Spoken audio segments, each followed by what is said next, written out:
Funnily enough, Mr. Sussman actually really hated this episode. For the same reason he says he hates all message shows. I don't know, I try not to comment on that since I've seen good and bad message shows, and, well, I'd say about half the time the really good message shows are the ones that aren't trying to deliberately show a message. It's just something that kind of logically follows through on the story they're trying to tell, which also happens to be message related. Whereas if you go out to be like, I'm going to tell people that carrots are terrible, so it'll be an episode all about how carrots are awful, this tends to affect the construction of the episode. You can kind of see through it. And so as a consequence, tends to make it worse, in my opinion, because then you're trying to show carrots as bad because that's your message, so you will construct your narrative to show that carrots are bad, rather than, say, trying to do a story about how there's this one alien race that happens to find carrots poisonous, and so they happen to do this meal, and oh my god, they're poisoned, and there's this big diplomatic incident, and they're not sure what's going on, and oh my god, and we're trying to figure out what caused the illness, because they suspect it was poison, and they start sending ships, but they can't really kill us, but they can send enough of them, and we can kill them, and we don't want to kill them, because we're trying to be at peace, and god, how do we deal with this? And finally Phlox is like, it's the carrots! It was the carrots! It was poisonous to them! Oh god, I've got it! Oh my god, I can't believe it was something so simple. It was the carrots, we didn't do it. We've healed them. I'm okay. Call down the attack, I just made that up on the fly. It's not incredibly obvious, but the point remaining, you can see how the construction would vary substantially, as opposed to a story that's about carrots being evil, which would probably start off on a carrot farm where people are abused horribly and murdered in order to make the carrots happen, and they sacrifice the people, and they butcher them, and then throw their corpses into the fields to grow the carrots, and once again, made up on the fly, but you get the point. Star Trek certainly has been very overt in the past in a similar manner. But of course, you really want me to talk about Dean Stockwell, don't you? I was never a huge fan of Quantum Leap. I mean, it's a good enough show, but it managed to frustrate the crap out of me, because it did everything I hate about comic books. Well, that's not true. There's a lot of things I dislike about comic books in addendum to this. But the point is, it was just kind of this never-ending thing, right? It had continuity, and the events happened and acknowledged previous events, and it's not like it was Twilight Zone where it's new cast, new story every single episode. But he never got home, and he probably never did actually get home. In the end, the closest he ever got was jumping into himself when he was younger, and that's about as close as he ever managed, so that sucks. So, I mean, that just kind of constantly teasing out forever thing doesn't really work for me. And if you don't know why that relates to comic books, then you obviously haven't read comic books. That's why I tend to prefer, what do they call them? There's a term for it where there's a comic book series, which is a self-contained story, so it can begin and end, and usually isn't connected to continuity, too. I'm not talking about Elseworlds, but there is a trade paperback or something like that, I don't know. Which tends to be a contained story, so it is allowed to begin and end and show consequence and blah, blah, blah. Anyways, I'm getting off topic because Dean Stockwell, I remember him most fondly from Battlestar Galactica, actually. Which is funny, because I don't even like that show. Yeah, I know, hate me, blah, blah, blah. I've had, for the longest time, Battlestar Galactica was actually the very first show I ever referred to as coffee. No joke. It's the first time that ever came up. It's the first time I ever used that new phrase for it, because before coffee I called it Elvis, but I'm getting way off topic, and I'm doing the segue thing again. I should probably stop. The point I'm trying to reach here is that Dean Stockwell is a good actor, and they wanted him on this show. Why? Because he was on Quantum Leap. I think I mentioned this back in Broken Bow, but they really wanted to have Scott Bakula on the show. The Paramount executives did. I've never figured out why. I don't mean that as an insult. It's just, there's no information about why they insisted he get to this. It's not like he tried out for it. It's not like he was seeking to become a member of the next Star Trek show. They reached out to him and said, hey, and tried to get him involved in this. And I'm not sure why, but they also did the same thing with Stockwell. They specifically were like, we need to get him on board because he was on Quantum Leap. Now, I've heard a lot of stories over the years about executives doing things for really weird reasons. Giant spider story. So, I look at this like maybe this is just one of those. Maybe there was just a Paramount exec with a lot of pull at this point in history who really liked Quantum Leap and just wanted to kind of do something with that. Because, I mean, honestly, I've seen worse stories when it comes to executives making decisions in television and movies. So, the cold open happens, and they're trapped, and they're in a prison, but they're Suliban! Da da da! What's interesting is I've been talking about the cold opens as we go, and I've been doing that this whole Star Trek series through all the way back to Voyager. A lot of Enterprise's cold opens are specifically designed for people who are watching the show. This is kind of more a push towards serialization, which is something Enterprise has been doing pretty consistently, actually. I feel a lot of this is Braga's influence, since he was really big on serialization, and he really wanted to do things like The Year of Hell, for example, and has been wanting to do that kind of thing for a long time. In fact, he would eventually end up doing something on 24 in basically the exact manner he wanted to, so good on him. But I bring all this up because they really are trying to emphasize the idea that this is meant to be watched by people who are invested in the show. That almost makes me sad. Because, I don't know how to phrase this, because the people I would ask this question aren't watching this. How many of you are not invested in this show? And if you're not invested in the show, you're probably not watching some random loser on the internet and who is balding it up and being a moron and yammering on about the fact that he's trying to discuss this show with you guys that he just watched and do his own particular style of analysis and ruminations. So I can't really ask that question.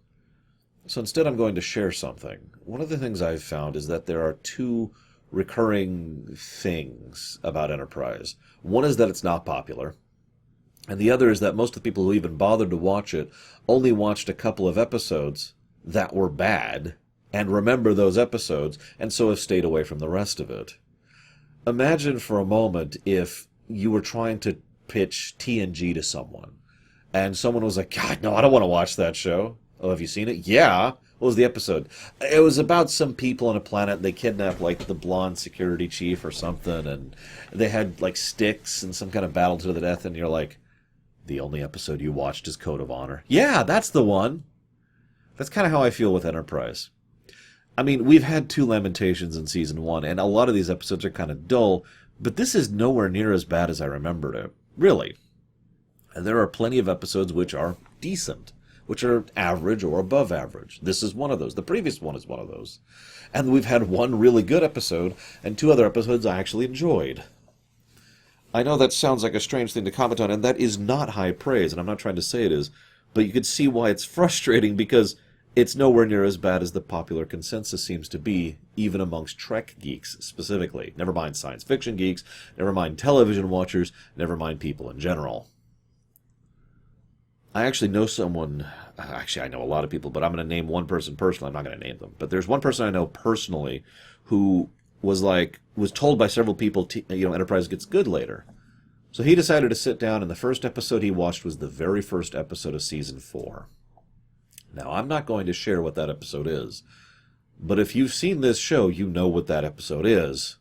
They refused to watch anymore. I had to bug them for some time to move past that by explaining the circumstances behind that, so they would then watch the rest of Season 4, at which point they enjoyed it. Which leads me to stuff like this. This is a perfectly acceptable episode. I think it is a little bit overt, but I think it's okay in this case. If you're going to have an episode about, no joke intended, Nazis and portray them as evil, that doesn't really bother me because they're Nazis. So that leads us to this episode. As an aside, it would really be awesome if any of you out there have been giving this show more of a chance as a result of these ruminations. I know, that's just selfish and egotistical. It would be really kind of cool to know that. The episode starts, we're trapped, there's Suliban. So anybody who's familiar with the show and invested in the show is like, oh god, they've been captured by the Cabal, da-da-da-da.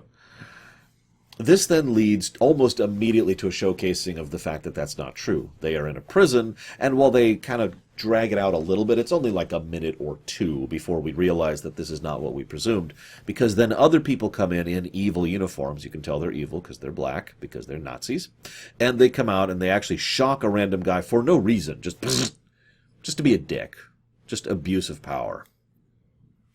Then they pull us away, and hey, we find out we meet Dean Stockwell's character Grat. And we find out that there's some stuff going on. Now, I actually don't have a lot of notes on this episode, believe it or not, because most of it speaks for itself. But I want to bring up two things here. First, one of the first things we hear is that the Cabal has been antagonistic towards the, what are they called? Tendarans? Yep, Tendarans. Okay. That brought up an interesting question. What are the Cabal doing? We know that they are willing to work for Future Guy in order to get some of the enhancements they've been getting, but what we don't know is what they've been doing other than that. We find out later in this episode that the Suliban homeworld was destroyed or rendered uninhabitable sometime before, which means the Suliban are an itinerant race.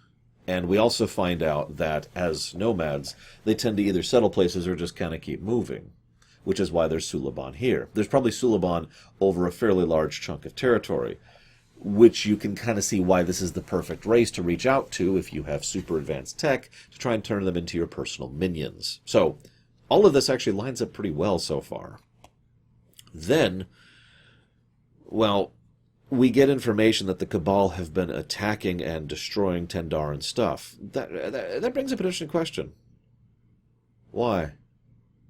Now, all the information we get from Grodd is suspect, to be clear. But I don't think he's a liar. Not really. I mean, okay, that's strange because he actively and openly lies in this episode, at least 3 times that I can think of. But when he lies, he does so with a completely different tone and approach and everything. He tends to pretty much shoot straight off the hip, if you know what I mean. And I don't think he's making that up. So that brings me back to the original question.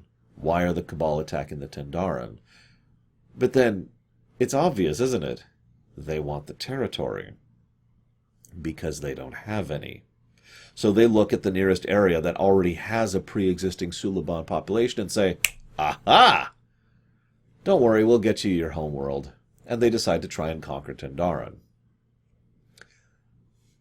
Now, I don't know if that's true. That is purely speculation on my part. It could also be that the Cabal are doing stuff here specifically at the behest of their taskmasters.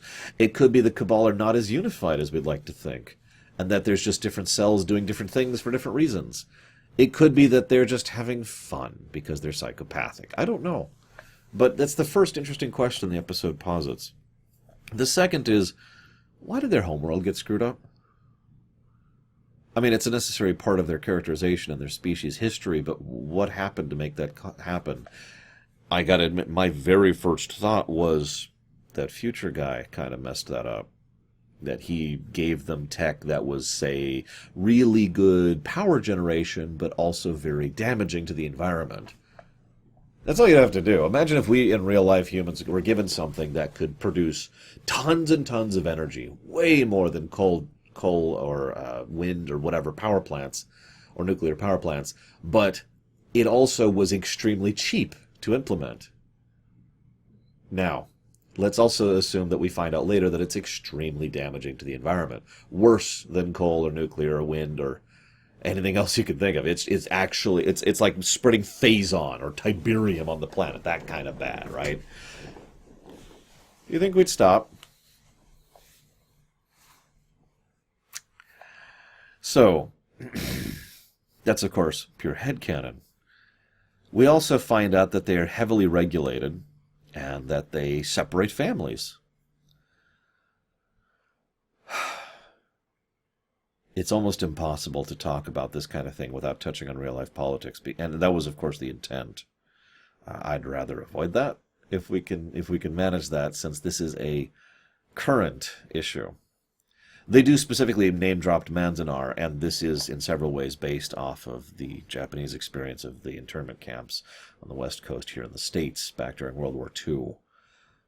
But the problem is the stuff they do and the stuff they present are still an issue, and which leads me to my next point.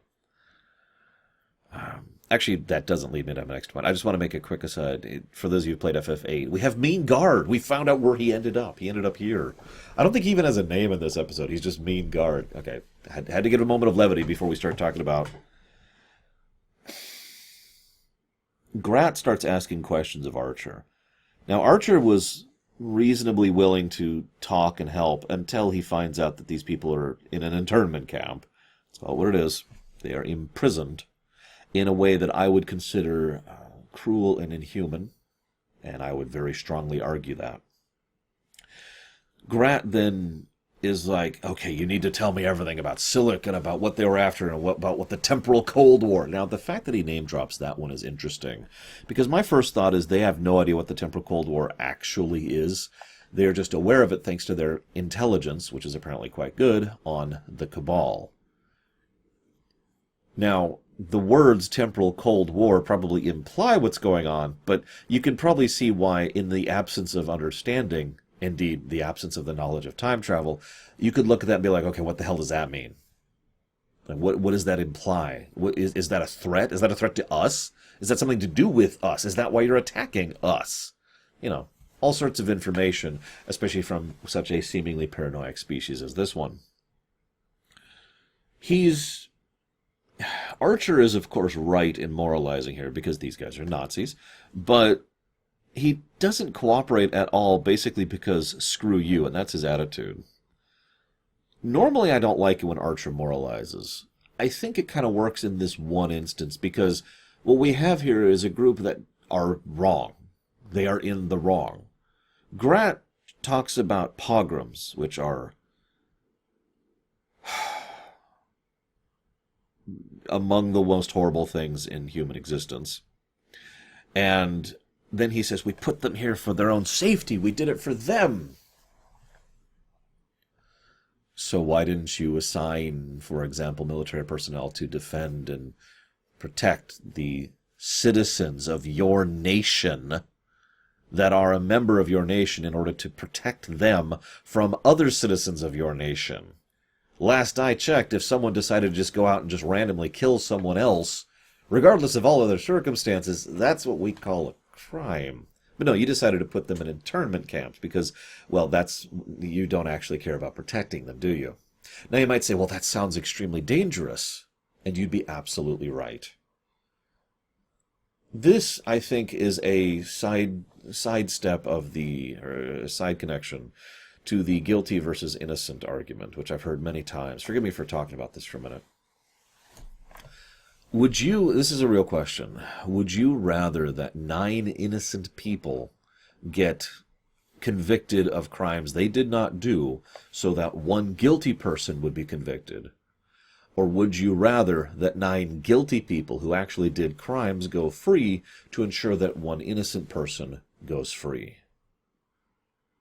That is one of those arguments, those debates that I have heard and studied and researched, and apparently we've been debating that one since the BC era. And of course that's going to come down a lot to your opinion and your experiences and what you've been through and all that fun stuff. And those two sides of that debate, this is something DS9 covered actually several times, because this is also related to the security versus freedom debate. Would you rather clamp down in order to destroy freedom in order to ensure security, or would you rather open up freedom, which in turn destroys security? And you can see how these two aren't really compatible, right? Without in tremendous amounts of technology and or magic, which these people do not have, you don't have the ability to really have it both ways. You get to pick. Now we know what these people picked. They went with security. They decided that 9 innocent people need to be found guilty in order to ensure that that 10th is found guilty.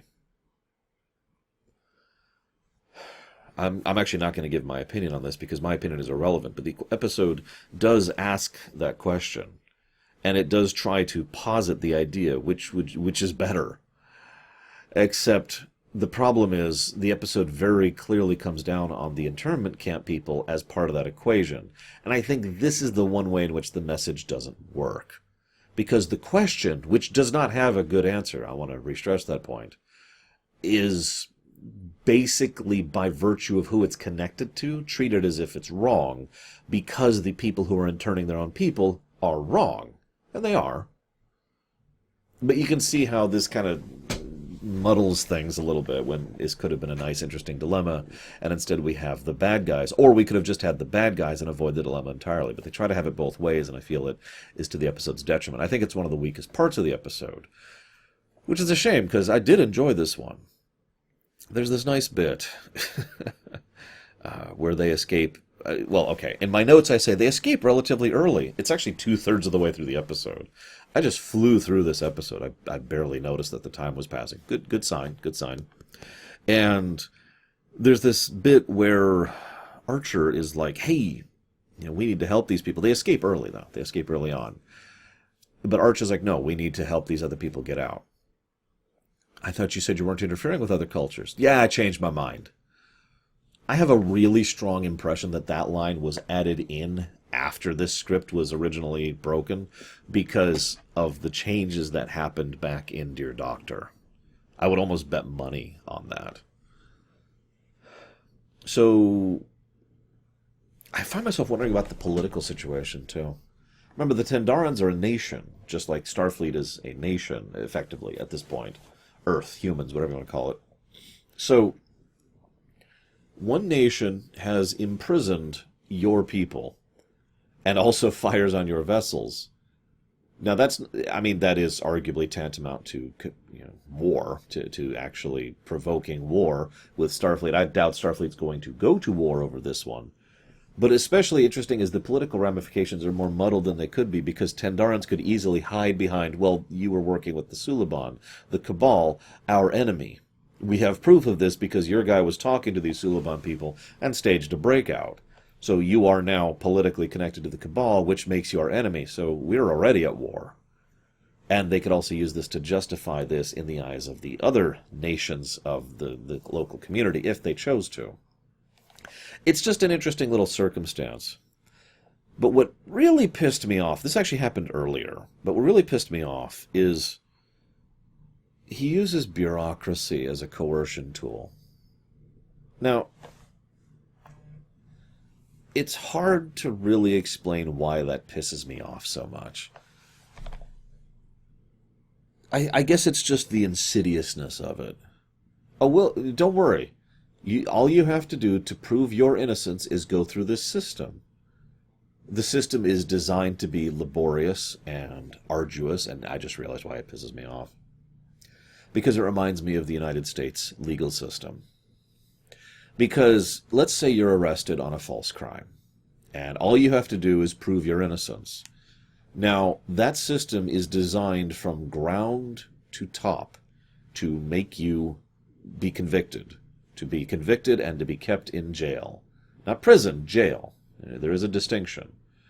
And so you are told at every time, in a reasonable manner, don't worry, all you have to do is go through the system. You're innocent. There's no proof against you. We have proof that exonerates you. All you have to do is go through the system and be away from your job and your home and your family and your friends and your life, and possibly lose your job and possibly lose your apartment because you're late on a payment, depending on when this happens and how long it takes, which can take up to 9 months, even with right to speedy trial, in order to prove the fact that you didn't do this spurious crime that has been leveled at you.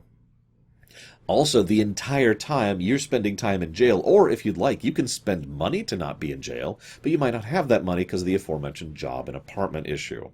Then you add on to that the fact that the entire time the prosecutor's office, which itself acts as a separate legal system, is constantly trying to break you down and get you to accept a plea, which is one of the most horrifically insidious things I've ever heard of in human society. I mean that sincerely. The whole plea thing, I'm not going to go fully into detail on that. But they will constantly, even if you get to the point where you even go to a jury trial, which if you continue to fight this, you may. By the way, hope you get a good lawyer, because one's going to be assigned to you, or you're going to have to pay through the nose for one. But either way, more money, of course. They're constantly trying to get you, even up to and during the trial, they will try to get you to accept a plea agreement. You will, of course, say, no, you're innocent. Why wouldn't you? So now, 9 months has passed, your life has been completely turned upside down, you've lost your job, you lost your apartment, But it's okay because you went through the bureaucracy that they told you could go through, and you did prove yourself innocent. Right? That's how that works, right? Ignore the fact that everyone's going to be constantly sharing information about how you were arrested, which everyone seems to naturally assume means you were convicted of a crime, even though arrest and conviction are like 50 steps apart from each other. Ignore the fact that your life is in shambles and without the help of others, you will probably not manage to do anything. Ignore the fact that in order to keep going forwards, it is actually reasonable and indeed more likely, statistically speaking, that you will actually turn to crime to survive. Or worse, you will turn to crime so you get arrested so that you can go to prison.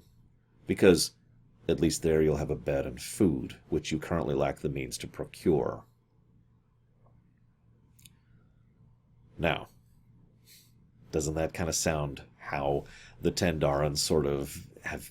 They don't go into as much detail as I just did, but that's exactly what this sounds like to me. Oh, no, don't worry. We'll have a brief preliminary trial. It'll be easy and quick. It's in like 3 days. Oh, you didn't answer me as quickly as I thought. I may have to keep you here a little longer. Don't worry, we'll still take you to the trial and you can still go through the system. It's just they won't be back for 90 days, the whole time of which you'll be spent in jail. Oh, and don't worry, when your ship shows up, they are more than welcome to attend the trial if they'd like to, although if they try to do anything outside of the bounds of what is legally required of them, then we will actually have to consider them, part of the problem.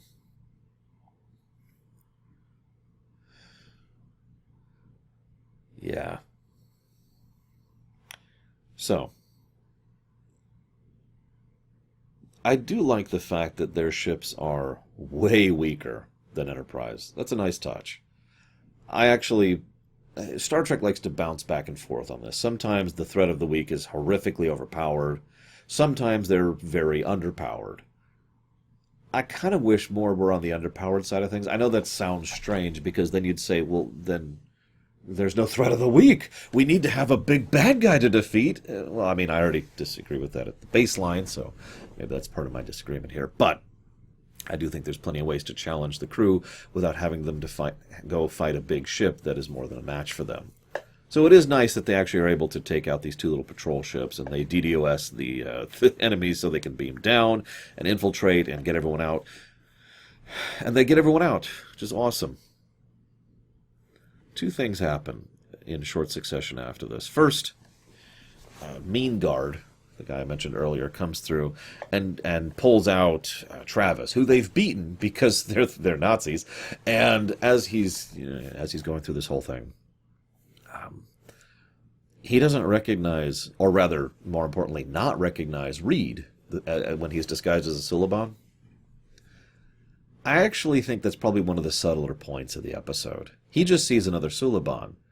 He reveals his own racial, or I guess speciesist bias right then and there, because, I'm sorry, the Suliban all look pretty distinctly different. It is not that hard to identify them. Their faces are different, their structure, the way the ridges are different. They are very easy to distinguish from each other.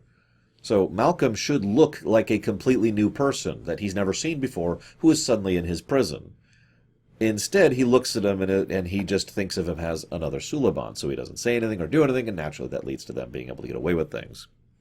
Then Grat shows up for one final confrontation, and there's this wonderful little bit where he finally just spits in rage. They have no rights. They lost all their rights the moment the Cabal attacked.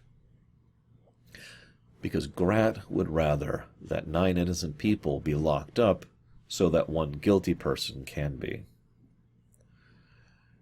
Or he's a horrific speciesist. That's also possible. It is also possible he's just anti-Suliban. I don't know. Unfortunately, we don't see much about the Tendaran government outside of 1 colonel of 1 internment camp, so it's entirely possible there's layers going on here we don't know about. The episode ends on an interesting note. They get out... ... and then it's the end. We don't actually know the fate of the 2... Danik or Sajin. We never find out their specific fate. We don't really know where they go or how they survive or if they turn to the Cabal. This is one of those other interesting things, too. If you're going to treat me as a crook, I might as well be a crook, right? That mentality. So, you guys have shoved us up against saying we're the part of the Cabal. Might as well join the Cabal, right? At least they'll take care of me. It's hard to see a counter-argument there. By the way, quick side note. Let's see. Dennis Christopher plays Danik. He also played a... oh god, I can't think of the name of the race all of a sudden. Oh my god, I hate it when I can't think of something that I know very well, and it's just sitting there. Vorta. I got there before I... He plays a Vorta named Borath over on Deep Space Nine. Christopher Shen, who plays Sejen, played a Vorta over on Deep Space Nine named Kevin. I recognized Kevin immediately. Didn't recognize the other guy. I'll give him that. I only point this out because, boy, that would be an interesting story, wouldn't it? The Suliban are actually Vorta. You could go a lot of directions with that, couldn't you? But I've wasted your time enough with these ramblings and these side things. I'm going to try to stay a little bit more on topic going forwards. I do apologize. I hope you've enjoyed. I'll see you next time, guys.